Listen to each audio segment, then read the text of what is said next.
Hey, this is Thursday, September 8th. We're going to take a quick look at stuff up there and then get into a poem. It'll be a poem about caterpillars, the best poem about caterpillars you've ever read. Mr. Brovey, I've never read any poems about caterpillars. And it's also the worst poem about caterpillars you've ever read, because it's the only one that's Magic Lynn's notes for tomorrow, so make sure you're ready for that. It's also the last day for Pasta Bowl. We're going to talk about the Heroes Pizza Party. Make sure you download the Socrative app for tomorrow. We're going to need it for our quiz. The Heroes Pizza Party, information's up here. It'll be emailed out to parents soon. Focus there. It's next Friday. It goes from 5 to 6:30. $5 for just a kid, $8 for the whole family. Make sure you bring the proper sugary stuff so we can entertain other people. Money gets turned into Mrs. Randall, and hope to see you there. I'll be there. Mrs. Randall and Mrs. Melling. Are you wiggling your finger about? The Slaughter Kisses thing. Brett, tell them. What? She's crazy. Listen to her. No one knows what she's talking This about. is great. And then this is the poetry handout. You already downloaded it. You should have it from last week. We did the one of the 7 has somewhat to say about the grumpy dwarf. It's the same one. We're just going to take a look at another poem on there. The poem we're going to take a look at today is one about a caterpillar called The Caterpillar. Very wittily named.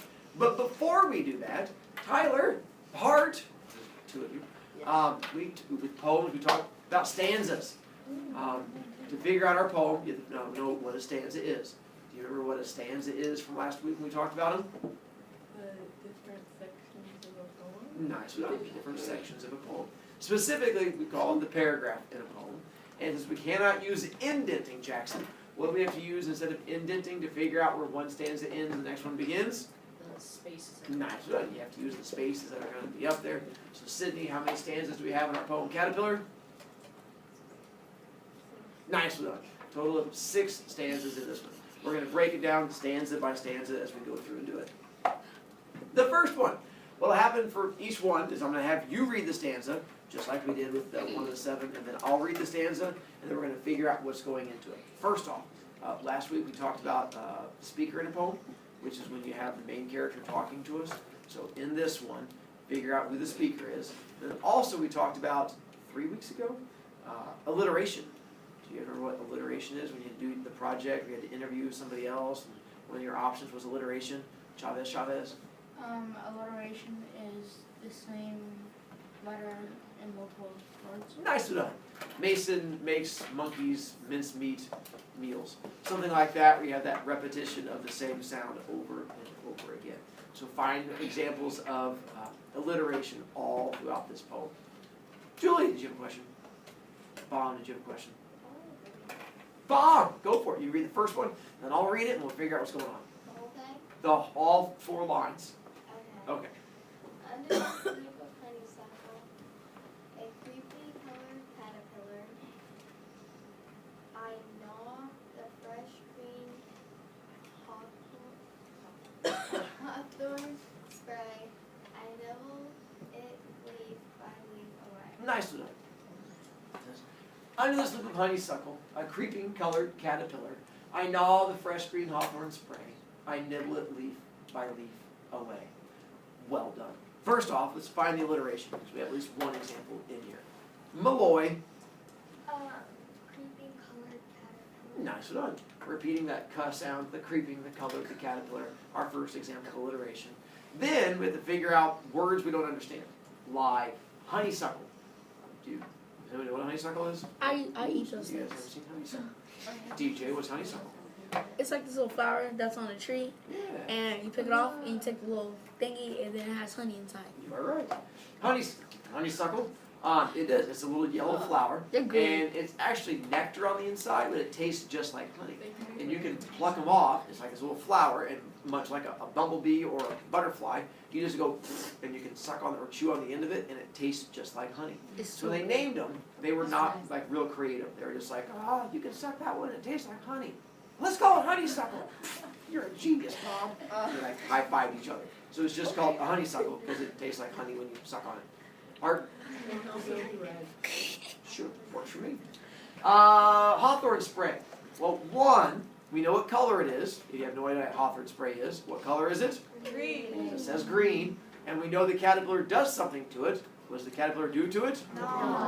So what is the only thing that's going to be green that a caterpillar gnaws on? Leaves. So it's going to be a type of leaf. So So a hawthorn spray is just a type of leaf. It's called a spray, not because you use it when your dog jumps on the couch and you're like, shoot. It's because it looks like it shoots out and sprays out of the plant. So it's called a hawthorn spray. And we have a speaker in the poem, a main character that is talking directly to us. Pavement Caterpillar. is correct. I thought it was Robert Graves. No, Robert Graves is not sitting underneath a tree eating leaves, nibbling on them, going, "These are delicious, yo." He's pretending once again that he's a caterpillar, that he's on there and he's doing. What is it our caterpillar does? What's his hobby so far?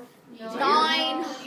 Breathe. Stole your answers, I hear. That's what it is. Nom nom nom nom nom. He's just sitting there, hanging out, eating leaves, having a good time. Zaire? Can I read the next one? Probably. Julie No. B? We have plenty of them coming up, don't you worry. Learning will happen. Ooh. Now, we have our caterpillar to go into the second stanza. Zaire, read. We have a danger that enters Caterpillar Town. It's not all fun and games. There's something scary out there. To figure out what my scary thing is. Scary thing. Go for it, Zaire. Down beneath grow dandelions, daisies, old man's looking glasses, rooks flap, croaking across the lane. I eat and swallow and eat again. Nice. Down beneath grow dandelions, daisies, old man's looking glasses, rooks flap croaking across the lane. I eat and swallow and eat again. First off, why do I pronounce that last word as again? It is not just because I'm a fancy lad, although I am. Wetzel? Because lane wouldn't rhyme with again, it rhymes with again. Nicely done. So you have to change it. You can't just do rooks flap croaking across the lane. I eat and swallow and eat again. It has to make sure you stick with your rhyme scheme. That's why it's again. That's what you have to Zaire. learn. Again. I wanted to do the alliteration. Again.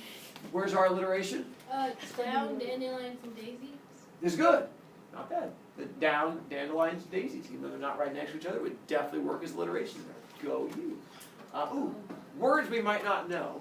Do you guys know what dandelions are? Yes, those yellow flowers and Are they always yellow? No. Sometimes they are.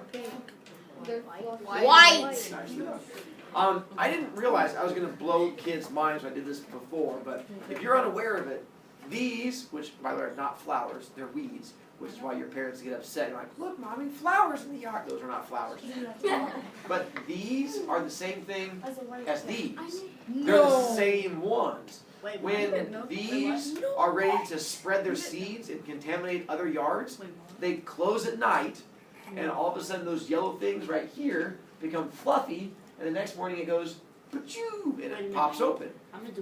And then you can pick them up and go, and it blows them everywhere, and then it makes more dandelions in other yards, which is why when you pick them up and you blow on them, your neighbor comes out with the shotgun, he's like, "Get off my yard!" Because you're spreading the weeds everywhere, which makes them all upset. That would be the same thing.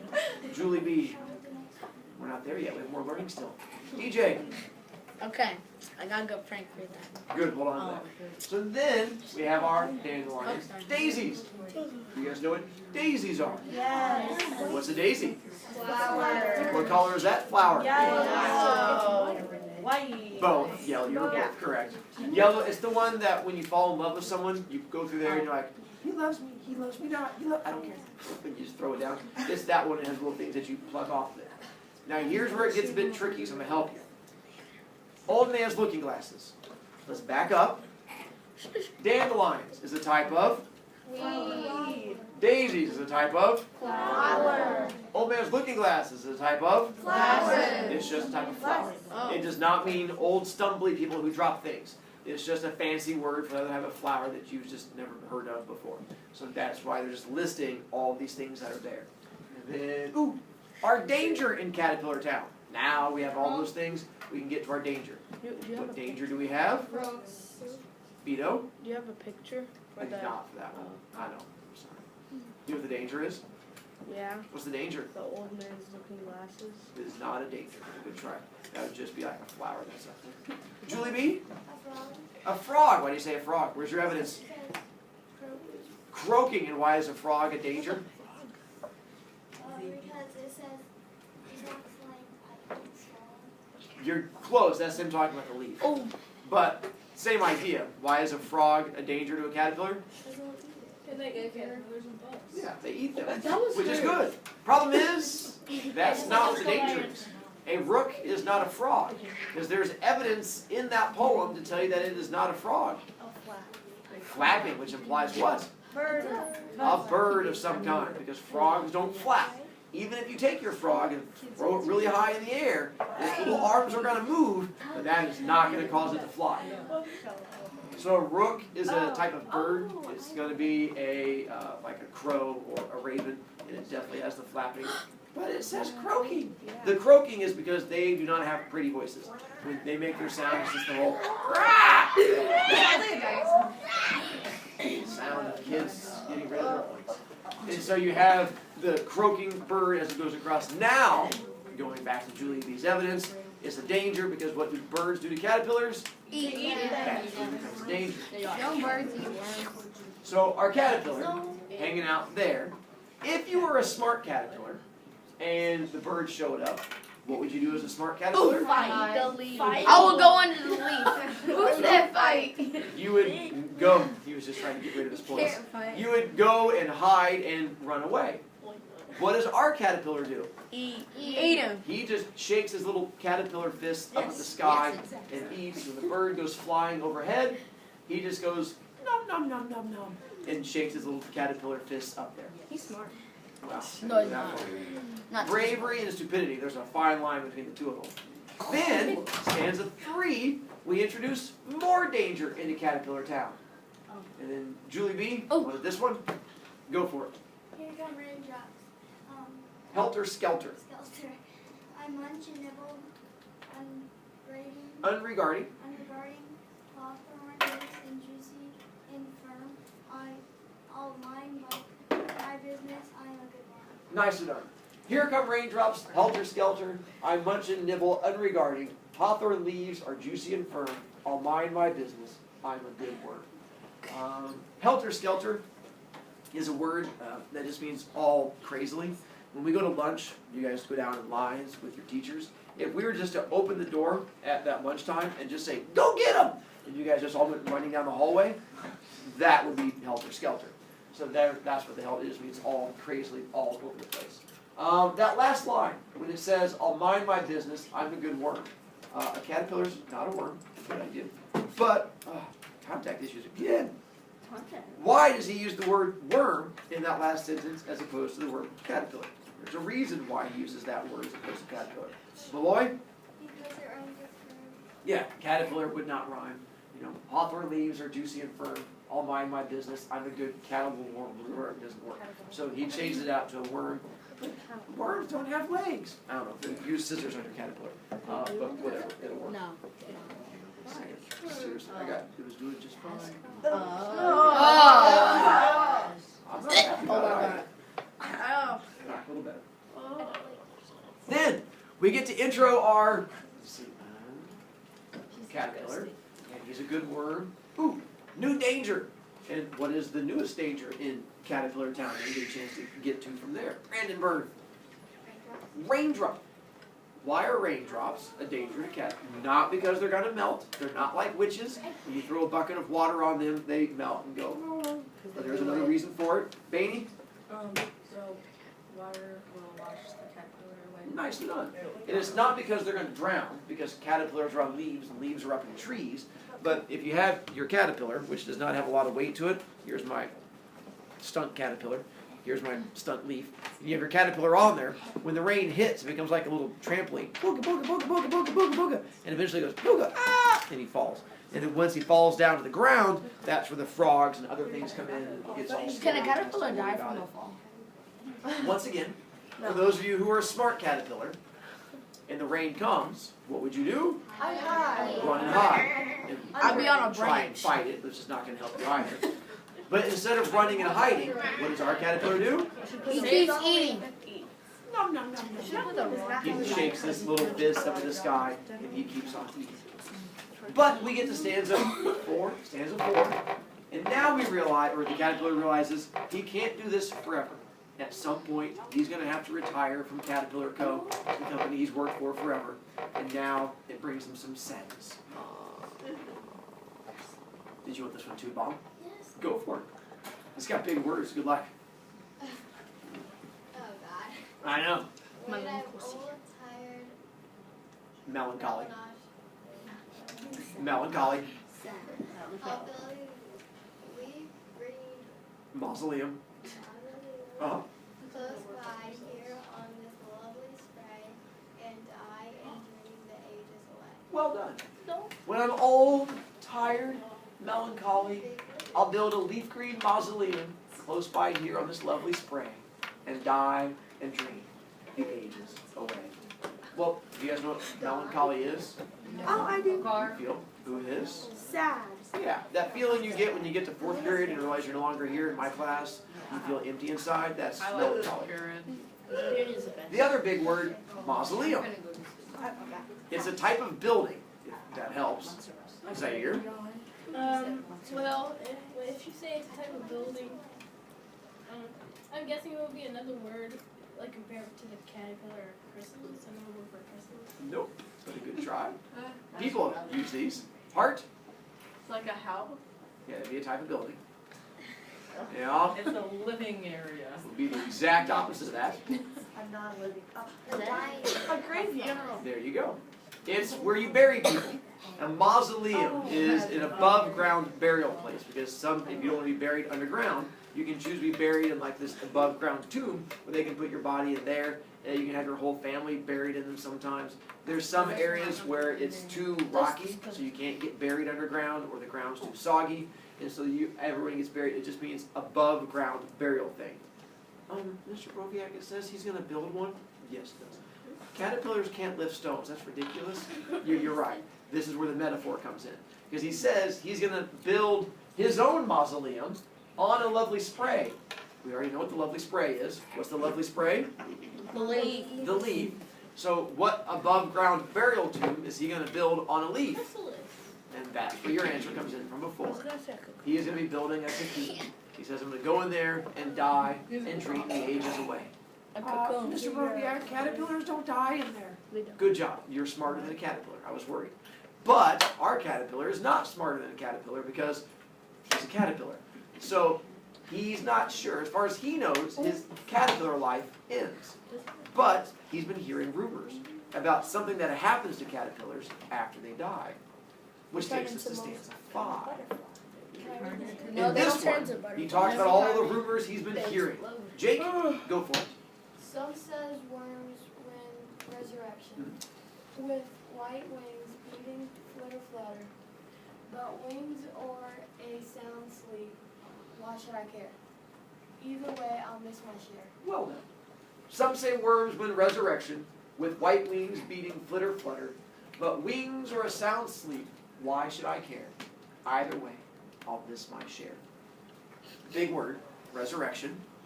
What does it mean to be resurrected or to have a resurrection thing? Keys? Come from the dead. To come back to life from the dead. So he says he's heard rumors that some caterpillars after death come back to life. Now, we already have a word for that.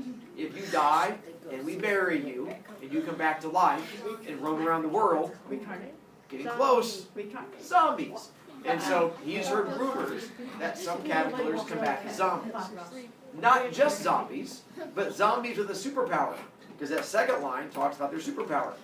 Then, With white wings and beating flames. so what's their superpower? To have white wings. Which, there you go. And so he's heard rumors that some caterpillars come back as flying caterpillar zombies, which freaks him out because he doesn't want to be a flying caterpillar zombie. That'd be cool. Yes, dear? Wait, so caterpillars turn into butterflies when they're dead? No. They die. But once again, She's for those of you who are smarter than a caterpillar, we understand that they don't die and become flying caterpillar zombies. What is it that happens when they're in there? They turn to a butterfly. They're going to turn into a butterfly instead. It's just a How do they breathe? metamorphosis thing. What? Oh. We have examples of alliteration here. You can find that one. Keys. With white wings beating flutter flutter. Nicely done. You have the with white wings, and again with the flitter flutter. Ooh, that last part, What are those? where it says, either way, I'll miss my share. Miss mine. Has missed his share of what? His life. Chavez? Usually. Nice enough. Either way, he's going to miss his share of eating leaves. And then we get to our last stanza. Sure, who is? Honeysuckles. He's just excited for plants. Under this loop of honeysuckle, a hungry, hairy caterpillar, I crawl on my high swinging seat and eat, as one ought to eat. Well done. Under this loop of honeysuckle, a hungry, hairy caterpillar, I crawl on my high and swinging seat and eat, as one ought to eat. We have multiple examples of alliteration on this one. Rackley, can you find me one of my many examples of alliteration that we have on this one? Here, to help you out, there's 2 good examples and 1 bad example that I would yell at you if you tried to use yourself. The repetition of the sound. If not, we'll come back to you. Come back. All right, Brandenburg Hungry. would work. You have hairy, hungry, because you have that repetition of the H sound. Did you find one yet, Rackley? No. Okay, we'll come back to you again. Gracie? One eye. No, but good, not bad. I saw where you're going with that one. Not a bad guess overall. Pavement? Swinging seat. Swinging seat would be the other one with that SS. There's one more example, but if you tried to use it, I would definitely throat punch you if you're like, I'm so smart. Like, no, you're not. Renee? And why is eat a horrible example? Because it's the same word. Nice done. You're just repeating the same word over and over again. That would try to be the same as the throat punch. Mr. Brovicast, I know good. Good, hold on to it. Also, when he says, what is the swinging seat he's referring to? The Honeysuckle. caterpillar thingamajigger? No. Wow. To take a moment, he says, Honeysuckles. I'm under the loop of honeysuckle, a hungry, hairy caterpillar. I crawl on my high and swinging seat. There you go. Stem. Just had to use the poem. So he's saying that he's just going to hang out there on his leaf. After all of this, and all the rumors, and all the talk, he's going to focus on the one thing he cares about. Eat. And what is the one thing he cares about? Eat. Well done. Eat. He's just going to focus on eating, and that is it. Horse. Vito, What do butterflies turn into? dead butterflies. Yeah. Now, the thing is, as we went back through there, butterflies eat different things than caterpillars do. Caterpillars eat leaves. Butterflies, Orange juice. they eat the inside of the flowers. They have that little nosy thing that comes out, and stick it in there. They basically eat the brains of flowers. So they're zombies. They're like zombies. See, that's why he's worried about this whole zombie thing going into it. Yes, Can I tell you my amazing inspiration? almost. Because now I have to pick on kids to stand up and do our speechy thing. Oh, okay. Wait, what? Wait, Wait, what?